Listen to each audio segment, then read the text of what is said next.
दोस्तों, आज मैं आपको गुरु गोबिंद सिंह जी के 4 साहिबजादों के बारे में बताऊंगी।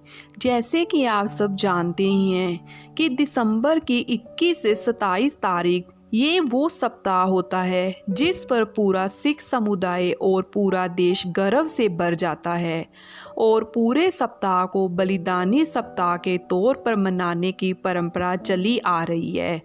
ये सप्ताह उन 4 साहिबजादों को समर्पित किया गया है जिन्होंने सिख धर्म की रक्षा के लिए खुद की जान तक कुर्बान कर दी, पर बर्बर मुगलों के सामने वे झुके नहीं और न तो उन्होंने अपना धर्म बदला। ये सप्ताह सिखों के 10वें गुरु गोबिंद सिंह जी के साहिबजादे बाबा अजीत सिंह जी, बाबा जुझार सिंह जी, बाबा जोरावर सिंह जी और बाबा फतेह सिंह जी की याद में बिताया जाता है। ये पूरा सप्ताह उनको समर्पित किया जाता है। 4 साहिबजादों से जुड़ी कहानी को जितनी बार आप पढ़ेंगे, सुनेंगे, जानेंगे, उतनी बार आप उनसे इंस्पायर होंगे। सिखों के 10वें गुरु गुरु गोबिंद सिंह जी की 3 पत्नियां थीं। आनंदपुर से 10 किलोमीटर दूर बसंतगढ़ में माता जीतो जी से 21 जून 1677 को गुरु गोबिंद सिंह जी का 10 साल की उम्र में विवाह हुआ। दोनों के 3 पुत्र हुए, बाबा जुझार सिंह जी, बाबा जोरावर सिंह जी, बाबा फतेह सिंह जी। 17 वर्ष की आयु में गुरु जी का दूसरा विवाह कराया गया माता सुंदरी जी के साथ। ये विवाह आनंदपुर में 4 अप्रैल 1684 को हुआ, जिनसे उनका एक बेटा बाबा अजीत सिंह जी हुए। 33 वर्ष की आयु में 15 अप्रैल 1700 को गुरु जी ने माता साहिब देवन जी से विवाह किया। इस तरह से गुरु के 4 साहिबजादे हुए। शौर्य से भरी गाथा तब से शुरू होती है जब खालसा पंथ की स्थापना किए जाने के बाद मुगल शासकों सरहंद के सूबेदार वजीर खान ने आक्रमण किया, जिसके बाद साल 1704 में 20-21 दिसंबर को गुरु गोबिंद सिंह जी ने मुगल सेना से युद्ध करने के लिए परिवार समेत श्री आनंदपुर साहिब का किला छोड़ दिया था। इसके बाद सरसा नदी पर गुरु जी का पूरा परिवार बिछड़ गया। 2 बड़े साहिबजादे तो गुरु पिता के साथ निकल गए और 2 छोटे साहिबजादे बाबा जोरावर सिंह और बाबा फतेह सिंह जी माता गुजरी जी के साथ चल पड़े। 2 छोटे साहिबजादे बाबा जोरावर सिंह और बाबा फतेह सिंह जी और माता गुजरी जी अकेले ही अपने रास्ते पर निकले थे।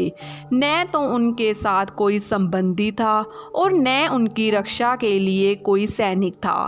परिवार के फिर से मिलने की उम्मीद दूर दूर तक नहीं थी और ऐसे हालात में भी पूरा परिवार आत्मविश्वास से भरा हुआ था। इस शौर्य की कहानी में एक गद्दार नौकर का भी जिक्र होता है जिसका नाम गंगू था।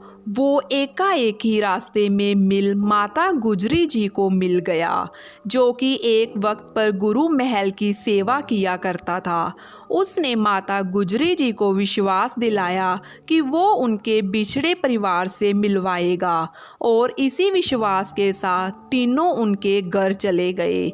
गंगू के लालच ने सब कुछ तहस नहस करके रख दिया।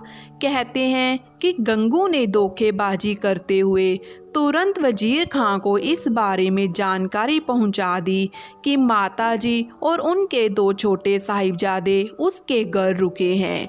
इस खबर के बदले वजीर खां ने उसे सोने की मोहरें भेंट की। फिर बिना देरी वजीर खां के सैनिक माता और दोनों साहिबजादों को गिरफ्तार कर ले आए।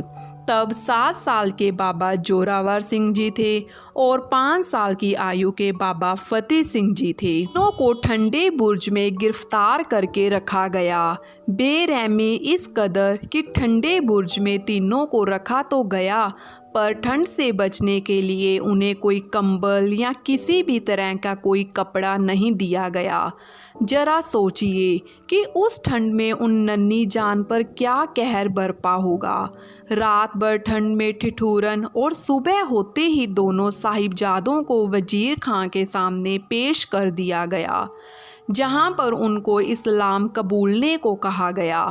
कहा जाता है कि सभा में पहुंचते ही बिना किसी हिचक दोनों साहिबजादों ने डटकर और जोर जोर से जो बोले सो निहाल सत श्री अकाल का जयकारा लगाया। ये देख सभा में बैठा हर कोई दंग रह गया, क्योंकि तब का ऐसा माहौल था कि वजीर खां की मौजूदगी में कोई ऐसी हिमाकत करने की सोच ही नहीं सकता था जैसी हिम्मत दोनों साहिबजादों ने दिखाई थी।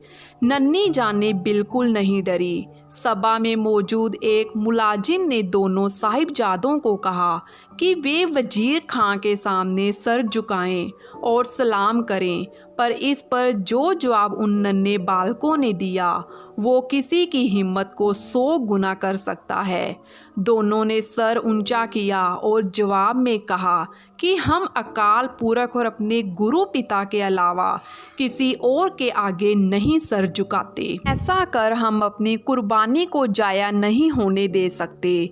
हमने किसी के सामने सर को झुकाया तो अपने दादा को क्या जवाब देंगे। धर्म के लिए जिन्होंने अपना सिर तक कलम करवा दिया पर झुके नहीं। बड़ी सभा में वजीर खान ने दोनों साहिबजादों को धमकी दी, तरह तरह से डराया और यहाँ तक कि प्यार से भी बहलाने की कोशिश की ताकि दोनों इस्लाम कबूल कर लें, पर वो कामयाब न हो सका। अपने धर्म से दोनों साहिबजादे एक पग भी नहीं डिगे।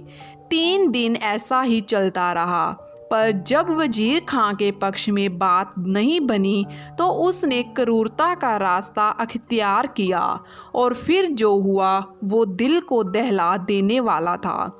सुच्चा नंद दीवान की तरफ से नवाब को उकसाया और कहा कि ये सांप के बच्चे हैं, इनका कत्ल करना ठीक होगा।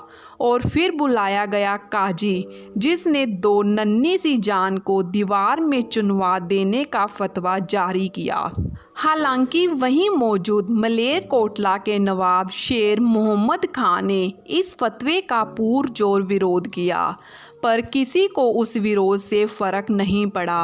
आखिरकार में हुआ ये कि दोनों साहिबजादों को जिंदा ही दीवारों में चुनवाया गया। कहते हैं कि एक तरफ दीवार खड़ी की जा रही थी तो दूसरी तरफ दोनों साहिबजादे जपजी साहिब जी का पाठ करने लगे थे, और आखिर में जब दीवार पूरी तरफ से चुन दी गई तो भीतर से जयकारा लगाने की आवाज़ें साफ साफ सुनाई जा रही थी। कहते हैं थोड़ी देर बाद तसल्ली के लिए वजीर खान ने दीवार को तुड़वाया ताकि देख सके कि साहिबजादे बचे तो नहीं। कहते हैं कि दोनों की सांसें चल रही थी, लेकिन दोनों की जान जबरन ले ली गई। उधर साहिबजादों की शहीदी के बारे में सुनते ही पहले तो माता गुजरी जी ने गर्व किया, फिर इस शहीदी के लिए अकाल पुरख को शुक्रिया कहा और अपने प्राण भी माता जी ने त्याग दिए। दोनों छोटे साहिबजादों और माता गुजरी जी के साथ जो हुआ उसकी खबर गुरु गोबिंद सिंह जी को भी हुई, और इसी के बाद गुरु जी ने औरंगजेब को एक जफरनामा लिखा, यानी कि विजय की चिट्ठी, जिसमें गुरु जी ने लिखा कि तेरा साम्राज्य नष्ट करने के लिए खालसा पंथ तैयार हो चुका है। बाबा अजीत सिंह जी गुरु गोबिंद सिंह जी के सबसे बड़े बेटे थे, जिन्होंने चमकौर के युद्ध में अद्भुत शौर्य का प्रदर्शन किया था। गुरु जी के नियुक्त किए गए 5 प्यारों ने बाबा अजीत सिंह जी को बहुत समझाया कि वे युद्ध में न जाएं। वे सिख धर्म को आगे बढ़ाने वाले अगले शख्स हो सकते हैं, पर बाबा अजीत सिंह जी नहीं माने। आखिर में गुरु जी ने अपने बड़े साहिबजादे बाबा अजीत सिंह जी को खुद ही युद्ध लड़ने के लिए तैयार किया और उनके हाथों में शस्त्र दिए। फिर बाबा अजीत सिंह जी 5 सिखों के साथ किले से निकल गए। रणभूमि में जाते ही बाबा अजीत सिंह जी ने मुगल सेना को कांपने पर मजबूर कर दिया और आखिर में शौर्य के साथ लड़ते लड़ते वीर गति को प्राप्त हुए। वे शहीद जरूर हो गए, पर उससे पहले तक जब तक उनके भीतर जान रही तब तक वो मुग़ल सेना पर कहर बरपाते रहे। दुश्मनों को यह अंदाज़ा हुआ कि बाबा अजीत सिंह जी के तीर ख़त्म होने लगे हैं, पर ये क्या, तभी बाबा अजीत सिंह जी ने तलवार निकालकर लड़ना शुरू कर दिया। उनकी वीरता से पूरी सिख फौज में जान आ गई। युद्ध सिखों के पक्ष में आने लगा, पर हुआ कुछ ऐसा, लड़ते लड़ते बाबा अजीत सिंह जी की तलवार भी टूट गई। 17 साल की आयु में शहीदी को पाने वाले बाबा अजीत सिंह जी ने हमेशा से सबको इंस्पायर किया और आज भी उनकी गाथा कितनों को इंस्पायर करती है। पंजाब के मोहाली शहर का नाम रखा गया है साहिबजादा अजीत सिंह नगर। ये उन्हीं वीर बाबा अजीत सिंह के नाम पर रखा गया है। बाबा अजीत सिंह जी से छोटे जुझार सिंह जी थे, जिन्होंने बड़े भाई के शहीद हो जाने के बाद सेना का नेतृत्व अपने हाथ में ले लिया।